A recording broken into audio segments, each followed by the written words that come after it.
In older socialist writing, you can often see signs of resentment, envy, anger, exulting in the destruction that the socialist revolution will bring, how those capitalists will finally get what's coming to them. With postmodernism, the negative emotionalism is often more extreme. The sheer love of deconstruction, the chronic deployment of crude ad hominem argument. In my reading of the whole history of the Western tradition, these are unprecedented. Stanley Fish calling all opponents of affirmative action bigots, lumping them in with the Ku Klux Klan. Andrea Dworkin's male bashing in the form of calling all heterosexual males rapists. The rhetoric behind it is harsh. Okay? Or at least behind the emotion, behind the rhetoric, there seems to be strongly felt negative emotion. Okay? Racism and sexism are obviously the current hot issues, so we might expect overheated language in debating them. But the same vituperation is leveled against historical figures, all of those bad, dead, white European males. So if you are reading deconstructions of great authors like Shakespeare, you don't find things like, Shakespeare really is great, and it's kind of sad that I have to point out this element of sexism in him. Okay? It's kind of a gleeful dismissing of all of Shakespeare, okay? Because he's got these sexist elements in them. So I want to try to capture this psychological component as well. Okay? And I find that for me, what is most illuminating is Nietzsche's concept of ressentiment. Okay? Ressentiment in the French is close to the English resentment, but it's got kind of a more curdled bitterness. It's more seething and poisoned and bottled up for a long time. That's ressentiment. Okay? We're trying to project this psychological state. Now, I kind of like the idea of using Nietzsche here in analyzing the postmodernists because he's one of the heroes of postmodernism. Right?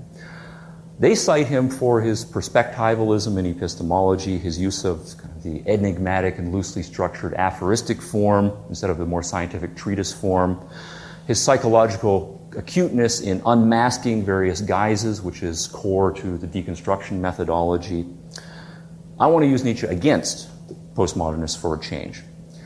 Nietzsche uses the concept of ressentiment in the context of developing his famous account of master and slave morality, in Beyond Good and Evil most famously, and more systematically in The Genealogy of Morals.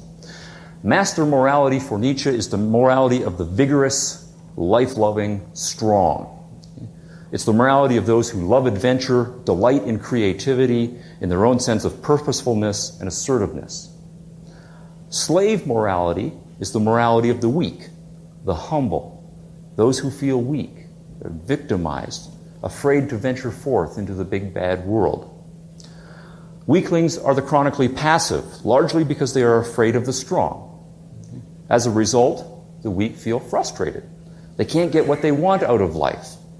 They become envious of the strong, and they also secretly start to hate themselves for being so cowardly and weak.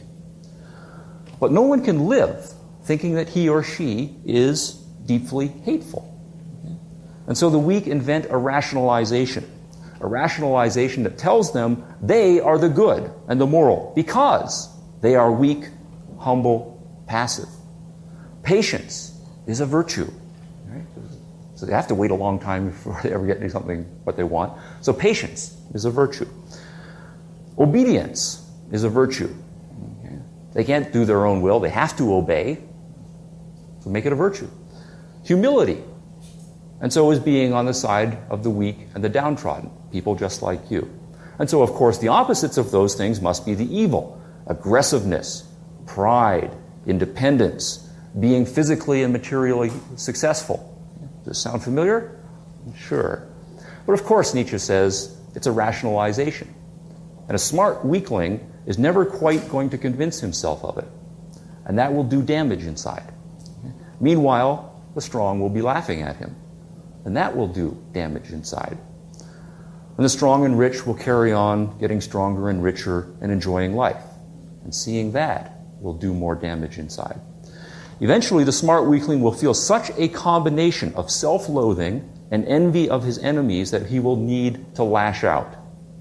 He will feel the urge to hurt in any way he can his hated enemy. But of course, he can't risk direct physical confrontation. He's a weakling.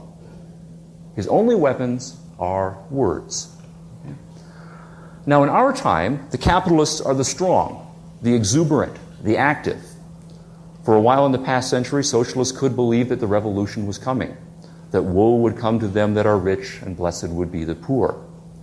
But that hope has been dashed cruelly. Capitalism now seems like a case of twice two makes four. And like Dostoevsky's Underground Man, it's easy to see that the most intelligent socialists would just hate that fact. Socialism is the loser, and if the socialists know that, they will hate that fact. They will hate the winners for having won, and they will hate themselves for having picked the losing side. Hate, as a chronic condition, leads to the urge to destroy. But again, your only weapons are words. How can you use words to destroy? I think the whole idea of deconstruction comes out of this. Postmodernism is populated by large numbers of people who like the idea of deconstructing other people's work. It's the opposite of constructing something of your own. Now consider parallel examples from the world of visual art. I think the visual art world was a little ahead of the postmodernists this century. Asked to submit something for display at the Art Institute of Chicago, Marcel Duchamp sends a urinal, which is then displayed.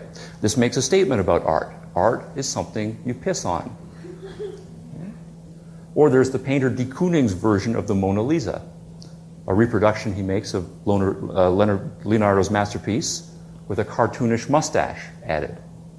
Now that too makes a statement. Here's an achievement I can't hope to equal, and so I'll turn it into a joke. I'll, in effect, destroy it.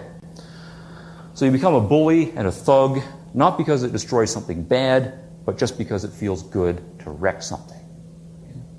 So if words are your weapons now, and you want to destroy the achievements of Western civilization, especially the Enlightenment, how do you do it? Well, consider a more personal case. If you hate someone and you want to hurt him, hit him where it counts.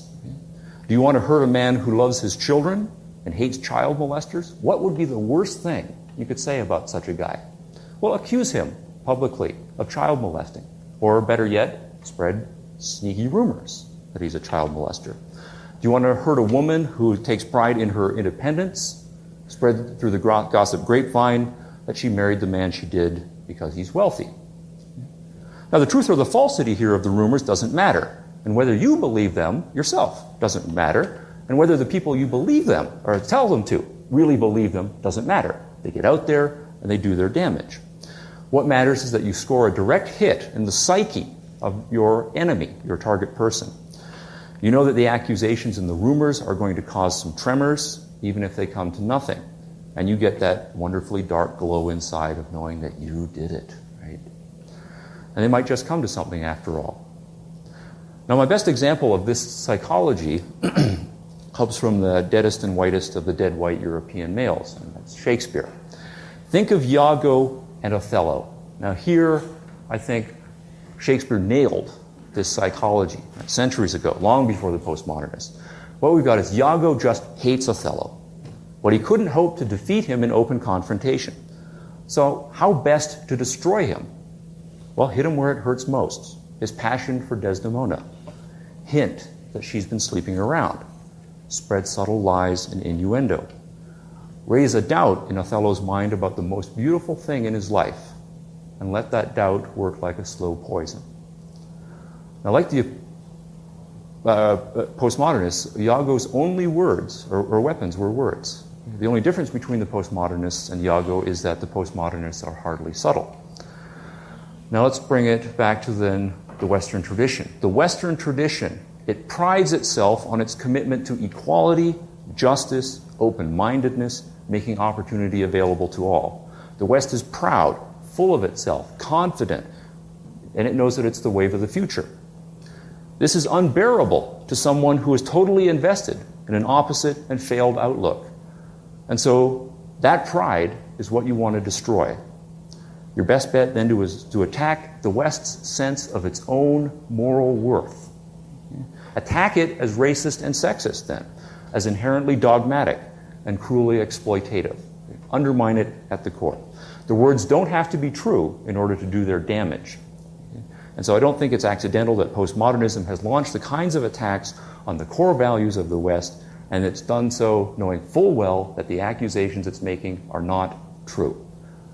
It's a psychological compulsion in some cases, and so that allows you to hold the contradiction. You can be an absolutist in your assertions, and you can assert the relativism, and it just doesn't matter. As long as it's harming someone, right, your enemy, that's fine. That's the final explanation, or my final hypothesis here. I call it the nihilist explanation, for obvious reasons. I think some postmodernists, the worst of them in many ways, are individuals of deep ressentiment psychologically, and that the combination of alienation, bitterness, envy, and rage leads them to lashing out with an intent to destroy any aspect of culture that seems to them to be the opposite.